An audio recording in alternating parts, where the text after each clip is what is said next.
W. Walang awa raw na ginahasa ng ama ang kanilang 11 anyos na dalagita. Pero ang pinakamasaklap, 6 na buwan na pumbuntis ang kawawang bata. Magandang tanghali po.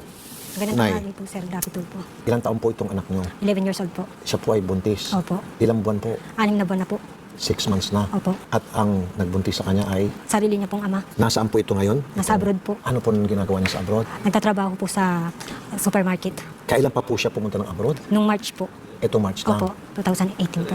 Wala pa ho kayo sasampang kaso laban dito sa tatay. Meron po pero hindi niya po alam na nagsampa kami ng kaso. Pero nakumpranta niyo na ho ba?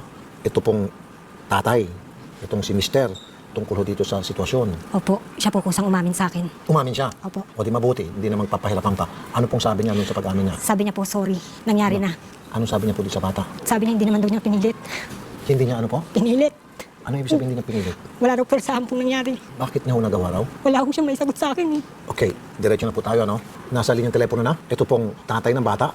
Charles, magandang tanghali sa'yo. Sir, magandang tanghali po. Charles, meron kang napakabigat na problema sa buhay mo ngayon. Andito ngayon yung mag-ina mo. Sa kakang kwarto. Okay, bakit mo naman ginawa to? Sir, nangyayari lang po kasi yun. Ano po, nangyari na kasi?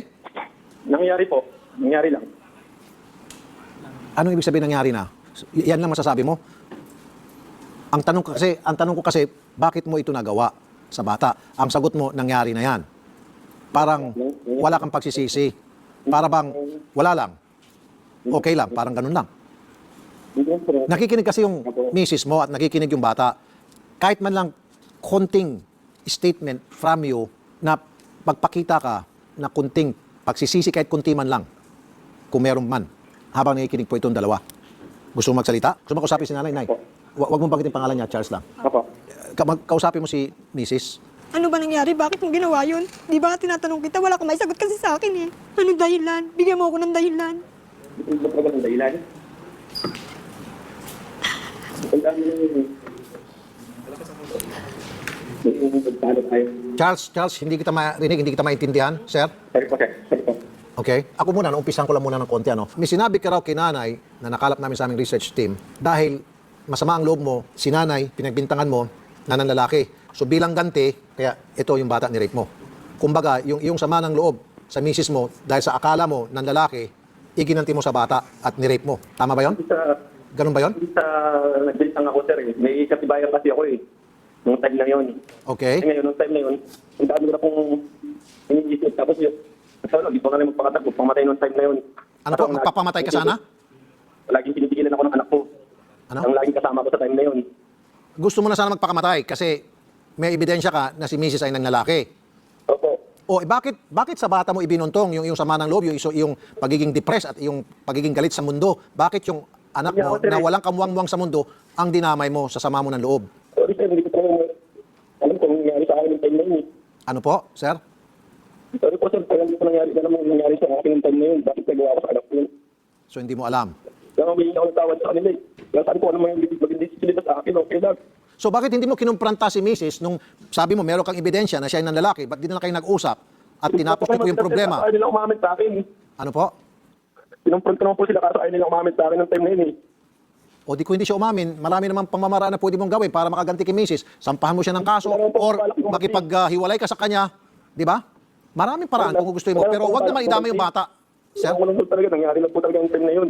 Ma'am, so meron daw siya ebidensya na ikaw ay ng lalaki, kaya ito nangyari tuloy sa anak ninyo. Parang gano'n ang pagkasabi niya. Sir, sabi ko na ba sa kanya kung may ebidensya, pakulong nila ako eh. Yun nga po sinasabi ko, sana nagsampa na siyang kaso against you. Hindi din namin bata. Yun nga po eh. Pero sir, sinasabi mo na gulong-gulong isip mo noon at gusto mo namang pakamatay, pinigilan mo na lang, hindi ka na nagpakamatay, ibig na magpakamatay, pinatay mo naman yung kinabukasan nitong anak mo. Opo sir, tama po kayo ron. Di ba sir? Sana tinuloy mo na lang sir. Sorry. Tama rin po naman ito kayo sir. Okay.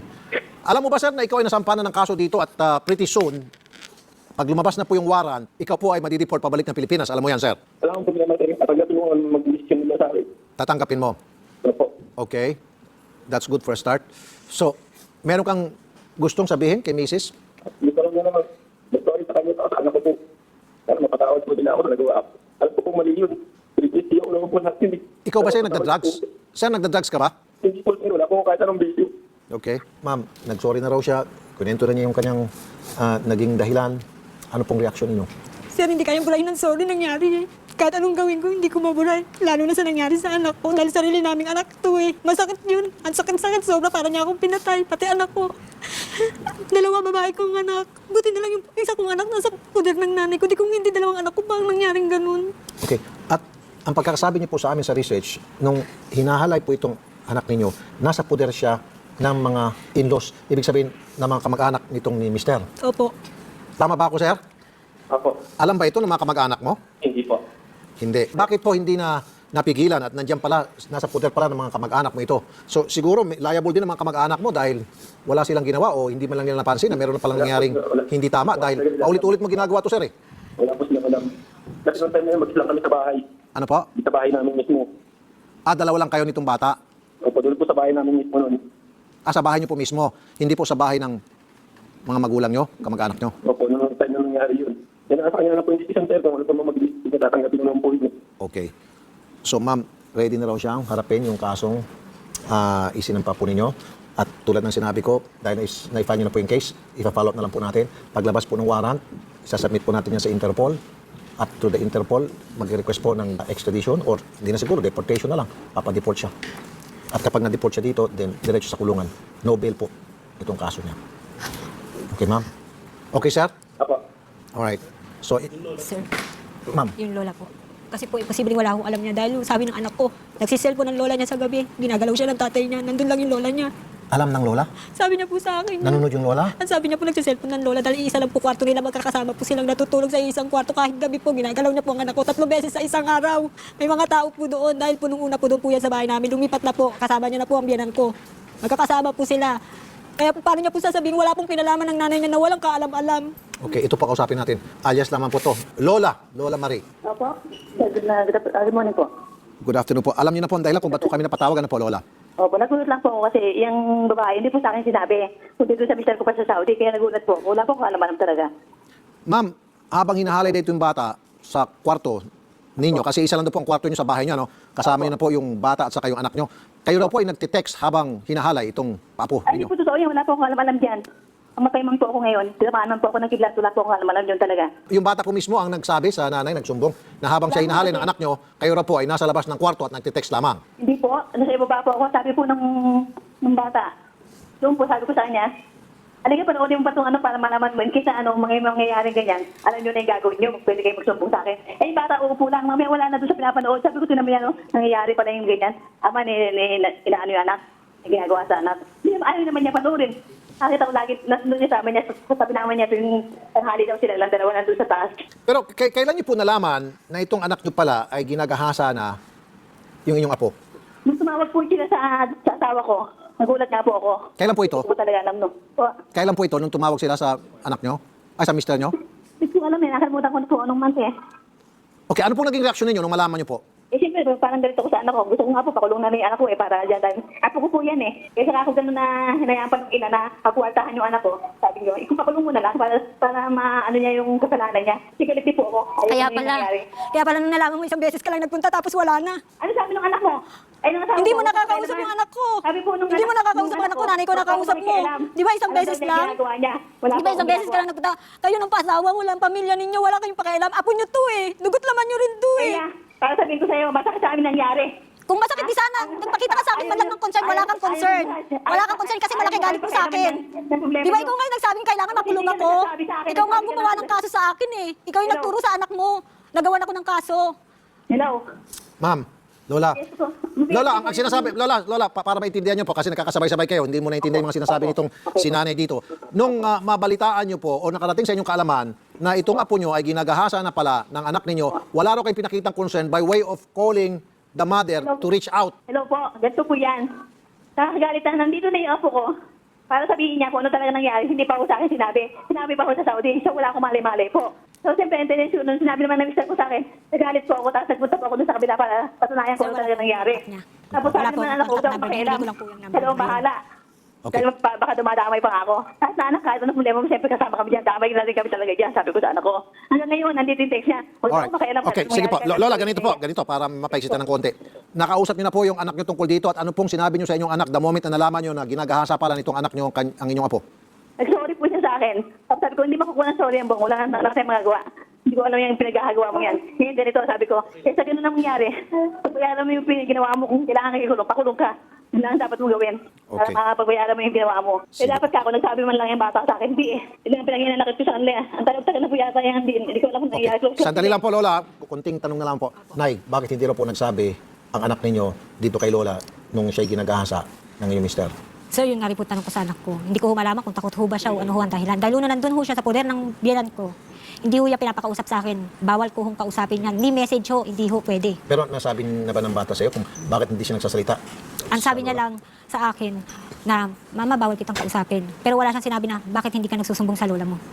Saka may sinabi ho sa akin ng panganay ko, na mismo hong lola niya ang nagsabi. Na? Buntis ata yung kapatid mo kasi anya ko ano ang pagkain ng pinabibili. Tapos anya suka ng suka. May boyfriend nga anya yan, ginanong pangaho niya. Di hindi ho pinansin yun. Tapos sabi niya, gusto na atang mamatay niyan eh, kakasusukatan ko na ng kabaong. Sinabi Sinabi niya po yun. Lola, narinig niyo po? Nandyan pa ho yung anak ko noon, nasa poder pa ho niya nung sinabi niya ho yun. Malaki atang galit niyo po sa inyo pong manugang? Hindi po yung babae niyan. Siya po may kasalanan lahat kung bakit nagkaganyan anak niya. Kung mag-iwete po siya dalawang lalaki yung naging kabit niya dito. Ma'am? Napabayaan niyang bata. Ma'am? Mag-upload siya, dalawang lalaki No, po. no. Kahit pa anong klaseng kasalanan meron itong inyong manugang, hindi pa rin po ma-justify itong ginawa ng inyong walang yang anak. Ma'am, Ma'am? ma'am, hindi siya basta nirek ng anak ko. Ano? Kaya Hindi nangyari basta po ni-rape? ito. Wow. Ma'am, you're pushing it. You're pushing, ma'am. No. Lola, no. No. Hindi rape itong ginawa ng anak mo sa inyong apo? Hindi Hindi rape? ko alam eh, kasi ang ibig ko sabihin, talaga nakita ko lang po sa close, wala po ko alam. Ayan, Ma'am. po, Diyos. Sandali lang. Kagigising mo lang ba, ma'am? Kagigising mo lang ba, Lola? Hindi rape itong ginawa ng anak mo sa apo Ibig mo? ko sabihin, wala po ko alam na rape. Wala kang alam. Opo, wala po ko alam na rape kasi... Pasensya na, Lola. Ngayon ako magsasalita, ha? Pasensya na, Lola. Ay, Diyos. Opo. Pasensya na po, Lola. Pasensya na talaga. Pardon me, please. Pardon me. Kasi tatanga-tanga ka. Kaya siguro hindi mo alam. Kung talaga hindi mo alam. Dahil tanga ka. Dahil kung hindi ka tanga, Talagang parang... sorry, dahil kung hindi ka tanga, Lola, sana nalaman mo na sa the first sign na itong bata at itong tatay, palagi sa isang kwarto lamang, dalawa lamang sila, sana doon lang, red flag na agad sa'yo. Ayaw po ng bata, binahihiwalay ko nga po dyan eh. Sabi ko, dito ka lang, manood yan TV. O, dito ka matulog sa sopa. Eh bakit nung susuka-suka ang bata, sabi mo, buntis ka na ata, mamatay ka na lang. Ay, wala po nasabi yan. Ayan po ang Diyos.